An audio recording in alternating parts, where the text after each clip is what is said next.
Bonjour, je suis Alice Quinn. Je vais vous lire pendant le confinement des extraits en feuilleton de mon roman Maldon au Festival de Cannes. Aujourd'hui, nous sommes jeudi 19 mars. Il s'agit donc de la lecture numéro 1. Je vous rappelle que ce roman, c'est une comédie policière, donc les personnes qui n'ont pas envie de lecture légère et de pur divertissement, passez votre chemin, et ceux qui ont envie de se distraire et de passer un moment de bonne humeur, vous pouvez rester. Et j'espère que vous allez vous amuser et vous régaler autant que moi. Donc voilà, je commence. Maldon au Festival de Cannes. Samedi, le jour des croissants. 1. Oui, c'est vrai, on est samedi et normalement le programme du samedi, c'est grasse matinée pour tout le monde dans la chaumière. Enfin, quand je dis chaumière, je veux parler de ma super caravane. Et là, c'est pareil, quand je dis super, je veux dire qu'il fut un temps où elle a été super. Après le passage de l'ouragan qui a inondé Cannes et fait plusieurs morts, ma caravane n'est plus tout à fait ce qu'elle était. Elle est un peu cabossée et les parois sont délavées. Il n'empêche qu'il lui reste de sa splendeur. Ou peut-être suis-je la seule à la voir. Moi, je dors sur la banquette centrale, mais Sabrina, ma fille aînée, a une cabine pour elle toute seule, tandis que les jumelles, Emma et Lisa, partagent l'autre. Et Pastis, mon chat, lui, il va où il veut. C'est un nomade. Bref, mon sweet home, c'est le grand luxe. Il y a quelques semaines, sur l'insistance de mon amie Mimi, je me suis inscrite à un site de rencontres en ligne. Comme en ce moment je suis vraiment au bout du rouleau, question fric, je me suis dit que ça me changerait les idées, plutôt que de déprimer. Mon téléphone n'a pas internet, mon forfait ne le fait pas, et je n'ai pas d'ordinateur. Alors je peux répondre aux messages de mes amoureux seulement quand une bonne âme me prête son téléphone ou une tablette. Quand je trouve un téléphone qui a la 4G, j'échange avec des garçons, tous très beaux, très jeunes, très riches, très romantiques et très gentils. C'est comme ça qu'ils se présentent, avec des nuances personnalisées. Devant mes réponses sarcastiques, ils se lâchent assez vite et finalement on se marre bien dans l'ensemble. Malheureusement, c'est par intermittence à cause de mon manque de connexion. Pour revenir à ce samedi, je me réveille avec des paroles décousues d'une chanson dans la tête. C'est le dragueur des super... Alors j'essaie de trouver l'air, mais je ne sais pas si je vais m'en... Il est sympa et attirant, mais méfiez-vous, c'est un truand. C'est le dragueur des supermarchés, le don Juan des ménagères, avec son cœur de camembert. Je ne sais pas si vous vous souvenez de cette chanson. Bon, bref, ça c'était un petit aparté de l'auteur. Ma mère, Charlotte, qui est morte quand j'avais 16 ans, m'envoie toujours des chansons quand je dors. Elle me prévient de ce qui m'attend dans la journée et parfois les paroles me donnent des solutions pour me sortir d'un problème. Mais là, vraiment, je ne vois pas de quoi elle parle. Je n'ai absolument pas prévu d'aller faire des courses au supermarché. Avec quoi? J'ai plus un copec. D'ailleurs, ça fait longtemps que je n'y vais plus. Remplir un caddie, c'est de l'ordre du rêve éveillé. Parlez-moi des restos du cœur, là, je comprends mieux. Pourtant, c'est pas la chanson des enfoirés qu'elle m'a envoyée, c'est la chanson du père à Tomate Dutronc. Jacques, je comprends pas. Mon programme aujourd'hui, c'est les gilets jaunes, comme de nombreux samedis. Ils occupent toujours le même rond-point, aux abords de la ville, et moi, toutes les semaines, je leur apporte un énorme cajot rempli de viennoiseries datant de la veille. C'est la boulangerie à la brioche dorée qui dépose ses victuailles à mon intention au Select. Je n'ai plus qu'à passer au café, récupérer le tout et partir faire la fiesta sur le rond-point. Les enfants adorent ça. Je prends souvent Simon, le meilleur ami de Sabrina, le fils de Véro, avec nous. Ils ont le même âge. Simon ne parle pas, c'est un taciturne. Il n'y a que Sabrina qui comprend son langage muet. Les maîtresses pensaient qu'il était un peu attardé quand il était en maternelle, et finalement il a sauté une classe et il va bientôt passer en 5e, alors que Sabrina, elle entre en 6e en septembre prochain.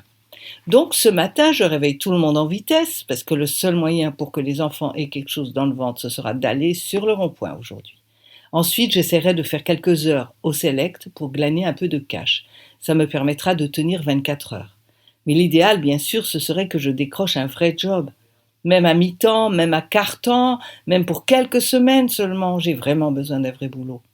Les enfants sont ravis, car ils savent que le samedi, c'est le jour des croissants et des pains au chocolat. Ils enfilent tous un t-shirt jaune offert par un magasin de fringues de la zone industrielle qui passe de temps en temps sur le rond-point. Les insurgés ont essayé de me faire adopter le gilet jaune, mais moi, c'est hors de question que j'enfile cette chose informe. Je suis trop coquette pour ça. Quand Tony, le patron du Select, a vu que j'allais souvent là-bas le samedi, il s'est inquiété de me voir sans. Il appelle ça leur uniforme. Il a un peu peur d'eux depuis qu'il a vu des images du boxeur enragé. Il a aussi peur des flics quand il s'énerve. En fait, il a peur de tout du moment qu'il me sent en danger. Tony, ça fait un bail que je le connais maintenant. Il dit que son café ne rapporte pas assez pour qu'il m'engage en CDI, alors je bosse au black pour lui de temps en temps, quand il a besoin. Ça m'arrange, ça me dépanne et ça me fait un point de rendez-vous pratique. Je le soupçonne, en fait, c'est bien plus qu'un soupçon. D'en pincer pour moi. Moi, je fais l'aveugle et la sourde muette à tous ces signes, car j'ai une règle, je ne mélange pas la vie privée et la vie professionnelle. Je n'ai pas envie de me retrouver sans boulot le jour où on ne s'entendrait plus au plumard. Je me connais, j'ai une fâcheuse tendance à ne pas donner suite à mes amours. Je ne sais pas si c'est vraiment ma faute, ça se trouve comme ça. Peut-être que je choisis exprès mes hommes volages. Peut-être que j'ai peur de m'engager. Peut-être que je ne crois pas à la notion de couple depuis que mon père a lâché ma mère un peu avant ma naissance. En tout cas, Tony, c'est miette cacahuète. Et puis, il est un peu trop mère-poule pour moi. C'est arrivé petit à petit. Ça s'est manifesté d'abord par des bouffées de jalousie, et il s'est immiscé de plus en plus dans ma vie jusqu'à me surprotéger. Pourtant, il n'a que 5 ans de plus que moi. C'est pour ça qu'il m'a offert un gilet jaune par jour pour que je... Pardon. C'est pour ça qu'il m'a offert un gilet jaune un jour, pour que je passe inaperçu le samedi et que je n'agace pas trop les potes les plus nerveux. Je ne le lui ai pas dit, mais je me suis empressée de le teindre en rose vif, ce qui a donné un orange étrange. Je l'ai cintré aussi. Il est super stylé maintenant. J'ai fait quelques envieuses parmi les filles du rond-point, mais les types ça allait, ils n'ont pas moufté. Ils m'ont accepté avec mon gilet rose-orange. Je fais un poutou à pastis qui boude un peu parce qu'il n'aime pas quand on parle le samedi. Il me tourne le dos et s'installe de tout son long sur la table. Je lui laisse le fenestron de derrière entrouvert. À peine j'ai fermé la porte de la caravane à clé que mon téléphone se met à crépiter sa sonnerie de grillon. Voilà, je grommelle, ça va encore me retarder.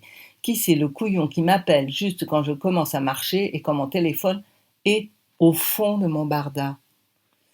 Je sais, mon interlocuteur ne peut pas le deviner, mais bon, un peu d'injustice de temps en temps, ça rétablit l'équilibre. Après 2 heures de farfouillage dans mon grand cabas de course, je brandis la petite bestiole et je décroche. Cri-cri, mais qu'est-ce que tu fous? Oui, les personnes qui me connaissent bien savent que ça me fout en rogne qu'on m'appelle Rosie. C'est comme ça que m'a prénommée ma mère, et comme elle est morte maintenant, je préfère qu'on m'appelle Cri-cri. Pourquoi Cri-cri? Qu'on ne me demande pas, c'est venu tout seul. Ce qui est sûr, c'est que quand j'entends Rosie, ça me fait penser à elle et ça me fait trop de peine, alors j'ai esquivé en changeant carrément. Oh, salut Tony! 2. Je suis à peine étonnée. Tony ne me lâche pas en ce moment, à croire qu'il n'a plus seulement une idée derrière la tête, mais qu'il aurait décidé de passer la vitesse supérieure.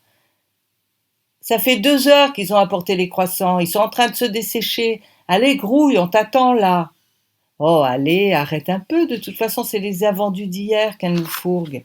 Alors, oh ça, c'est pas joli, cri-cri. Dénigrer les cadeaux qu'on vous fait, je crois pas que Mémé Ruth serait heureuse de voir ce que tu as fait, de la bonne éducation qu'elle t'a donnée. Je sais pas pourquoi, depuis que Tony a découvert que ma Mémé Ruth a été une grande résistante, il la cite à toutes les sauces. Comme je ne veux pas d'histoire de bon matin, je fais comme si j'étais d'accord. Oui, je sais, t'as raison, Tony, je devrais pas critiquer. D'ailleurs, à cheval donné, on ne regarde pas les yeux. Non, c'est pas tout à fait ça, cri-cri. Ah oui, on dit comment alors? C'est les dents qu'on regarde pas.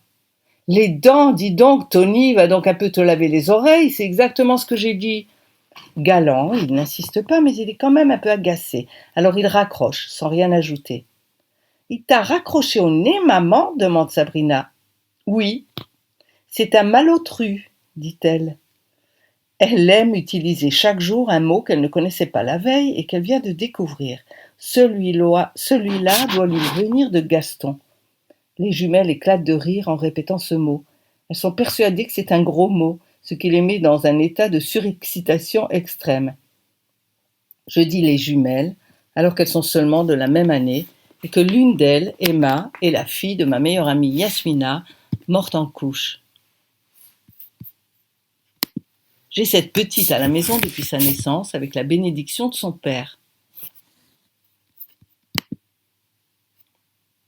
Elle fait partie de la famille. Lisa, quant à elle, est la fille du seul homme avec qui j'ai été mariée. Il file à présent le parfait amour avec une patronne de plusieurs agences immobilières dans le Var. Comme rien n'est à son nom et qu'il est insolvable, il ne paye pas de pension alimentaire. Tant mieux, il ne réclame rien non plus et surtout pas la garde de la petite. On fait un détour par l'appartement de Véro qui nous fait un signe par la fenêtre. « Je vous envoie Simon !» Derrière elle, Ismène, sa compagne, se penche aussi et me crie « Le merle mangera des cerises !» Je réponds en marmonnant « C'est ça, on lui dira ». Ismène est passionné, on peut dire omnubilé, par les messages codés de Radio Londres pendant la Seconde Guerre mondiale.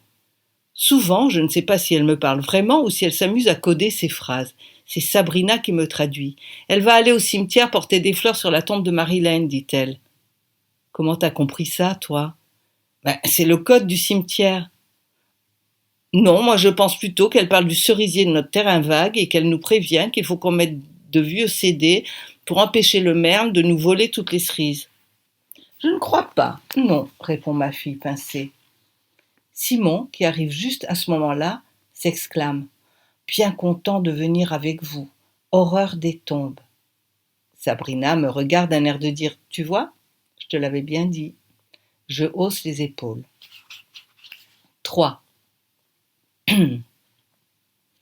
C'est dans cet état de survoltage que nous arrivons au Select. Mimi est affairée au service et son fils Léo, qui a maintenant 19 ans, est venu faire ses devoirs ici.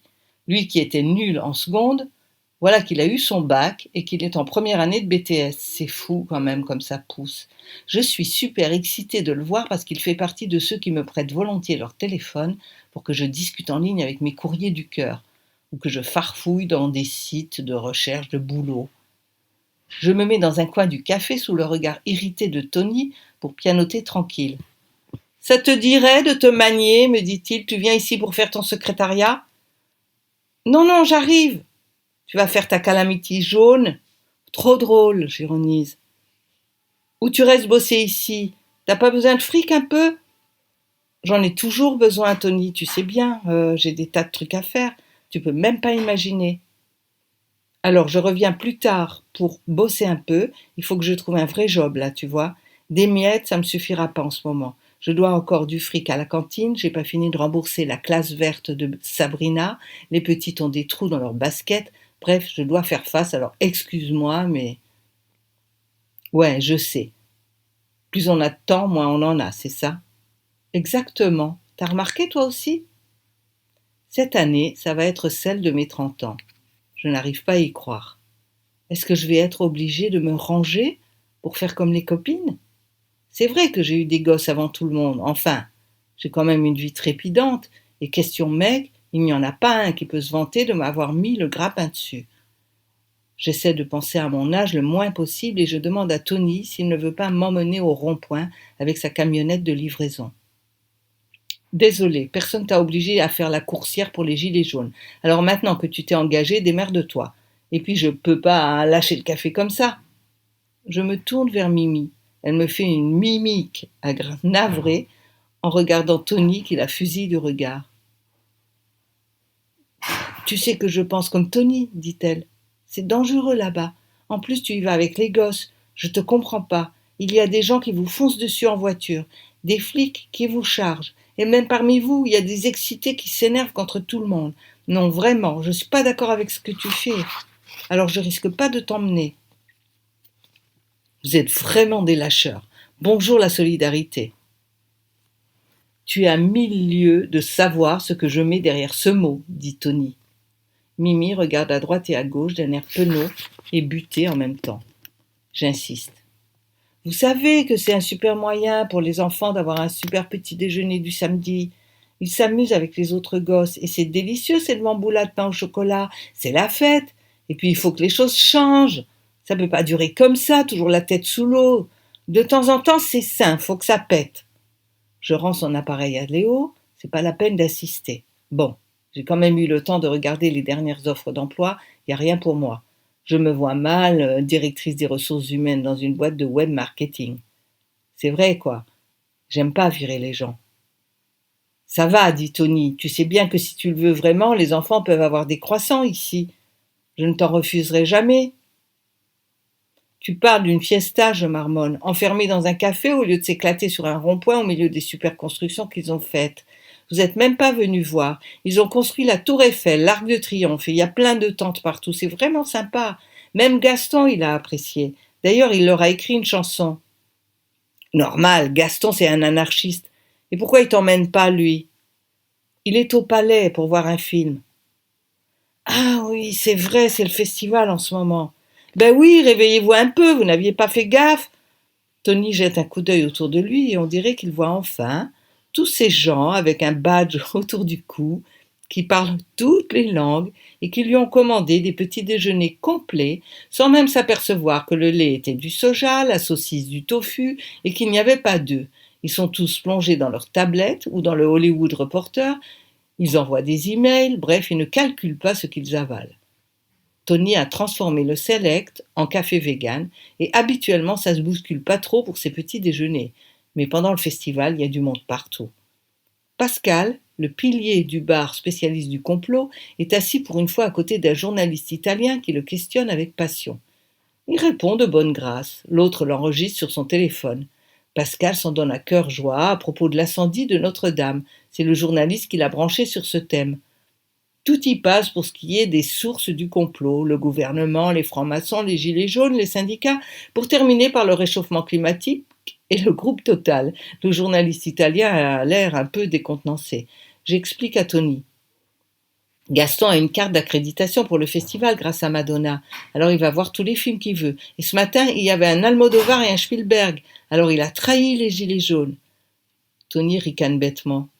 Pourquoi tu vas pas en bus, au rond-point? Au prix du ticket, je te rappelle qu'on est 5. Il sait que s'il me propose de me prêter de l'argent, je vais le rembarrer, alors il s'en garde bien. Je me tourne vers Léo. Léo, tu voudrais pas venir m'aider? Comment je vais y aller à pied? Il y a ce gros cajot. C'est pas que je peux pas le porter, c'est juste un peu loin. Si on se relaie, ça sera facile, même à pied. Immédiatement, Léo se lève, le sourire aux lèvres, et les jumelles s'accrochent à ses basques. Génial, trop stylé, dit Emma. Moi, je lui donne la main. Moi, l'autre, dit Lisa. Top, je pense. Je pourrais en plus envoyer des messages à mes chéris en ligne avec son téléphone. Ah non, Léo, dit Mimi. Tu vas pas aller là-bas. J'ai pas envie que tu reviennes avec un œil en moins. Léo souffle et ne tient pas compte de ce qu'elle a dit. Je suis majeur et j'ai le bac, maman, dit-il très calme. Mimi lance un regard affolé à Tony, qui hausse les épaules, très contrarié, et lave ses verres frénétiquement. On sort tous les 6 du café, dans la plus grande dignité. Léo et moi, on a l'impression d'avoir gagné une grande bataille.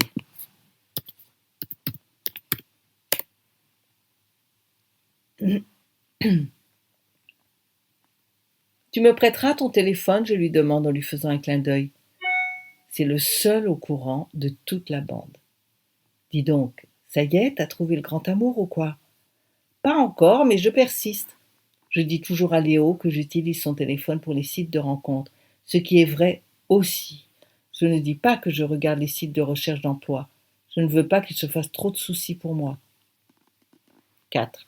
En arrivant sur le rond-point, on est accueillis comme des rois. Les enfants ont l'habitude et ils m'aident à installer des viennoiseries sur une grande table à côté de la machine à café et de la grande tour Eiffel qu'ils ont construite avec des palettes de bois.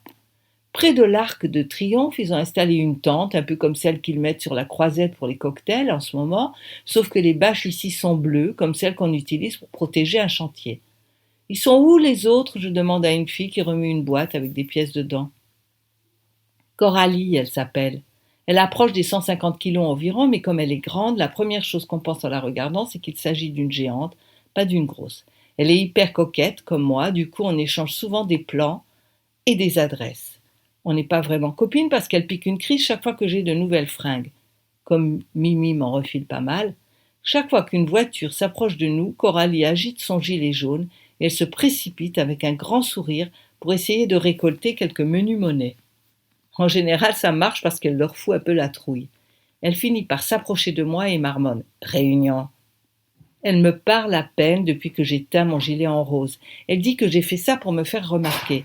Remarquer par qui? Je le fais parce que c'est comme ça, point, c'est tout, basta. Ils commencent tous à me courir sur le petit pois avec leur façon de vouloir me dicter comment m'habiller. Léo s'approche des deux jeunes qui pianotent sur leur téléphone un peu plus loin. Ils entament une conversation sur les avantages comparés des stories sur les différents réseaux sociaux. De ce que je crois comprendre, il y a une guerre des stories et chacun y va de son commentaire. Je reconnais la fille, c'est Vanessa. Elle vient tous les samedis depuis le début. Elle vit dans un centre d'aide sociale à l'enfance et elle dit qu'ici, au moins, elle se change les idées. Elle veut être actrice de ciné. Elle a l'air toute excitée. Quand je lui demande ce qui lui arrive, elle m'explique qu'elle a réussi à avoir une audition avec un producteur-réalisateur hyper connu pour ce soir, grâce au Festival de Cannes. Les enfants sont autour de la pyramide du Louvre, reconstituée en palettes et bâches transparentes en plastique. Et sous les ordres de Sabrina, ils s'inventent un univers où elle distribue les rôles un peu entre Narnia et X-Men. Vu comment c'est parti, ils en ont pour un moment. Je m'approche de la grande tente où a lieu la réunion et j'en trouve le rideau d'ouverture pour glisser ma tête. Quelqu'un veut un croissant ou un café? 5. Toutes les têtes se tournent vers moi. Ils sont environ une douzaine à se casser le ciboulot pour savoir ce qu'ils vont inventer pour faire le buzz sur les réseaux sociaux. Au bout de la table, il y a un type à la retraite qui note tous nos échanges sur un grand registre. C'est un ancien infirmier. Il s'appelle Jean-Pierre, JP pour les intimes. Si quelqu'un veut écrire un bouquin sur la vie d'un rond-point depuis le début, chaque samedi y est consigné. Franchement, qui aura le courage de relire un jour? En plus, il a une écriture de pâte de fourmi. Mais il est habité par sa mission. Il n'arrête pas de gratter, de tracer des mots sur le papier. Je reconnais aussi Philou, un ronchon, Jacques, un donneur de leçons. Avec le scribe, ils font la paire. Non, merci, me répond Philou, c'est gentil, mais on bosse là. Oh, lui, comme il se la joue, celui-là. Ça va, on peut bosser et manger des croissants. Je vais pour repartir quand soudain le dénommé Jacques m'interpelle. Tiens, Rosie, si tu venais un peu avec nous pour nous aider à trouver quoi faire, hein? Je sens le reproche dans la voix. J'ai apporté des croissants et... Il n'y a pas que les croissants dans la vie. Heureusement, une fille, Clara, prend ma défense. Ça va, Jack, laisse-la tranquille. Elle vient avec ses gosses pour nous réconforter, avec des douceurs, alors franchement... Justement, c'est pas une garderie ici, pleurniche-t-il. On essaye de continuer, de se motiver, de trouver des solutions. Vous voyez pas, vous, comme on se réduit de plus en plus? Chaque samedi, on est un peu moins. Et avec les syndicats et les grèves, on est carrément transparent maintenant. Alors là, c'est un tollé général et on ne s'entend plus. Certains essaient de lui remonter le moral, d'autres râlent contre les lâches qui abandonnent la lutte, d'autres encore accusent les médias, les journalistes. Mais non, c'est pas vrai, faut pas les croire, les chiffres sont trafiqués, c'est tous des vendus, c'est les lobbies qui sont derrière. Ils m'ont oublié, je vais pouvoir m'éclipser. Sabrina arrive à ce moment-là et elle se place à mes côtés. Sabrina, c'est un vrai radar. Elle sent tout de suite quand quelqu'un est en difficulté et son programme Jeanne d'Arc se déclenche. Si en plus ça concerne sa mère, plus rien ne l'arrête. Viens ma puce, je lui dis, on y va. La fille qui m'a défendue, Clara, se tourne vers moi, souriante. Il n'a pas tort, Jacques, t'as toujours de bonnes idées. Viens avec nous à la table des négociations, pour une fois. La table des négociations, ça sort tout. Ça sort d'où? On négocie quoi ici? Avec qui? Et que j'ai toujours de bonnes idées, j'aimerais savoir où elle a pris cette énormité. Je sais pas d'où tu sors ça, toi. Oui, il paraît que t'as même créé un opéra une fois pour réinsérer des filles au chômage dans la mode. C'est une fille qui bosse chez Kiabi qui me l'a dit. Elle en faisait partie. C'est quoi cette légende urbaine? Je réponds en levant les yeux au ciel. Je suis fière d'avoir réussi à placer cette expression. C'est Ismen qui me l'a sorti une fois en parlant de je sais plus quoi. Urbaine pour dire le bled. Légende, c'est quand un mytho invente une histoire. Je m'étais juré de l'utiliser un jour. C'est vrai, maman, tu te rappelles pas? Dit Sabrina. Chez Tony, il y a eu des défilés, tu as chanté, et puis les méchants se sont cassés la figure sur les billes de Simon. Ah, tu vois, dit Clara. Tu confonds tout, Sabrina. T'étais trop petite. Ne l'écoutez pas. Elle croit que je suis superwoman et que je sais tout. Pourtant, moi, je fais juste ce qu'on me dit, hein. J'ai rien organisé sur ce coup-là, hein. J'ai juste suivi. Coralie, la furieuse, m'interpelle. Écoute, Rosie, c'est le moment de montrer que t'es avec nous. C'est vrai, tu te pointes tous les samedis avec des croissants et tu penses que ça suffit. Tu n'as jamais vraiment participé à aucune action avec nous. T'as même pas voulu ramasser les papiers l'autre jour. Elle commence à me casser les coucougnettes, celle-là. Je dis rien, je ronge mon frein en me demandant quand je pourrais me sortir de ce guet-apens. C'est vrai, je passe mon temps à faire le ménage déjà, ou à servir des gens pour gagner ma vie. Bon, ok, ça me dérange pas. Mais si je viens ici, c'est pour faire la révolution, quoi. Pas pour nettoyer les espaces verts ou pour avoir des idées. Allez, viens, pour une fois, il faut absolument trouver quelque chose pour attirer l'attention des médias sur nous, dit Clara. Et puis ton gilet rose, là, ça craint, continue Coralie sur sa lancée. Elle en profite. Tu te crois supérieure? Le jaune, c'est pas assez bien pour toi? Le jaune, c'est la couleur des cocus, je dis. Merci, pas pour moi. On va faire une action éclatante, dit Clara, ignorant royalement notre échange de jolis mots. On va se filmer et on va poster ça sur... Allez, viens, Rosie. De mauvaise grâce, je m'assois autour de leur table bancale parce que Clara me fait de la peine. Sabrina, sérieuse, s'installe à mes côtés. J'ai une idée, dit-elle. Depuis quand c'est les gosses qui proposent des actions maintenant demande Philou, toujours d'aussi mauvais poil. Faudrait savoir, je réplique. D'abord, vous râlez parce qu'on n'a pas d'idée, et quand quelqu'un en propose une, vous la repoussez avant même de l'entendre. Bonjour la négociation, bonjour le grand débat, bonjour l'ouverture, bonjour la démocratie. Figure-toi que ma fille, elle est très créative. Sabrina me fait un bisou et elle sourit, contente. Comme personne ne lui dit de continuer à exposer son idée, au milieu d'un grand silence, elle reprend la parole toute seule. Vous allez vous filmer en train de faire vos courses au grand supermarché. Bingo pour ma mother. J'ai compris maintenant le pourquoi de la chanson qu'elle m'a envoyée cette nuit. C'est le dragueur des supermarchés. Qu'est-ce qu'elle est fortiche, ma Charlotte. Je ne sais pas comment elle se débrouille pour toujours savoir ce qui va m'arriver dans la journée. Vu le ton de Sabrina, c'est évident qu'on va tous finir dans un supermarché aujourd'hui. Sabrina, en général, finit par avoir gain de cause. Elle continue. Le but, c'est de leur faire peur. Vous allez entrer avec vos gilets jaunes et des mégaphones et vous allez prévenir le monde que vous en avez marre de ne pas pouvoir simplement faire vos courses, faute d'argent. Et vous allez remplir vos caddies et tout emporter. Il faudra aller vite avant que les flics soient prévenus. Et il faudra choisir un supermarché du centre-ville pour que ça fasse plus de bruit et mettre des cagoules de ski pour que les caméras ne vous reconnaissent pas. Comme dans Casa de Papel. C'est la consternation. Tout le monde se regarde les yeux écarquillés, sidérés par l'audace de la proposition de Sabrina. Ils se tournent tous en même temps vers moi, comme si j'étais responsable des idées qui lui passent par la tête.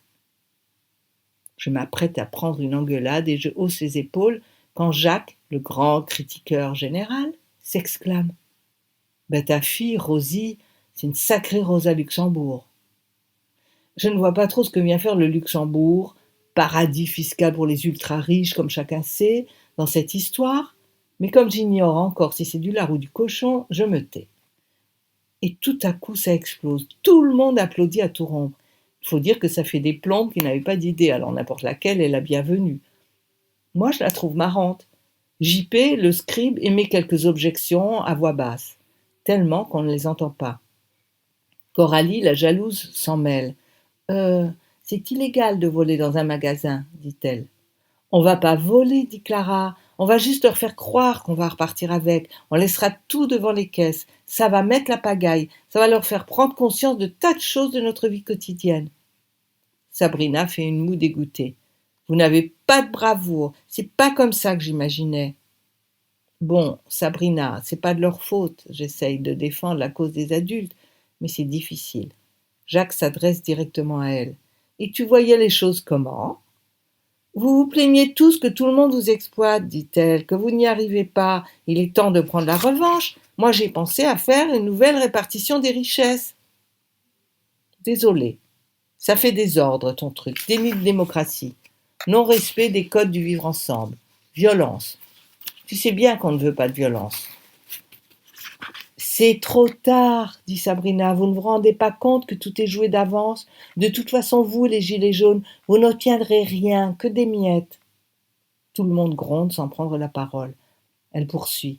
C'est fini, cette organisation. Ce qu'il faut viser maintenant, c'est la mort de tout le système. Il ne faut plus rien ni personne. Plus d'élections, plus de président, plus d'État, table rase.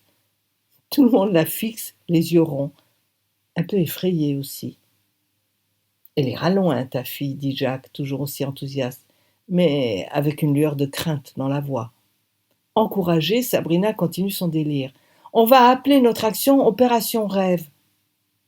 Opération Rêve, il y aura de la musique, demande un jeune au bout de la table. Pourquoi rêve, demande Jacques. L'idée, c'est de remplir vos caddies avec tout ce dont vous avez toujours rêvé en faisant vos courses et que vous ne pouvez jamais vous payer, explique Sabrina. C'est toujours ça de prix sur la vie. Un beau rêve.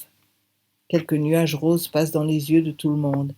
Un ange aussi, car le silence s'installe. Bon, Sabrina, je lui dis, c'est bien joli, mais plus personne ne parvient à la stopper. À la fin, il faudra crier « No state » ou « state free » si vous préférez. State, je comprends, mais pourquoi free? Comme des frites? Ma puce, tout ça, c'est ton imagination qui te joue des tours. On va faire comme elle a dit, un point c'est tout, Ralphilou. C'est pas tous les jours que... Il n'a pas le temps de finir sa phrase, qu'on entend des voitures qui freinent brusquement, des portières qui claquent, des bruits de pas, des exclamations. Oh, j'espère que c'est pas les flics, dit Jacques, j'ai déjà passé samedi dernier au poste. Soudain, le rideau bouge et 3 personnes entrent en trombe dans notre tente, perturbant notre grand débat. Voilà, j'arrive à un petit chapitre 6 et j'arrête là la première lecture de ce temps de confinement de Madone au Festival de Cannes.